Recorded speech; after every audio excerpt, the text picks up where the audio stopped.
Magluto tayo ng boneless bangus steak.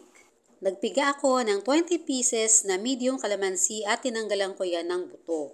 Hinaluan ko ito ng 5 tablespoon of soy sauce at dinagdagan ko ito ng paminta. Ibinabad ko dyan ang boneless bangus na hinati sa 6 na piraso. Pagkatapos ng 30 minutes ay kinoat ko ang bangus sa cornstarch na merong salt and pepper.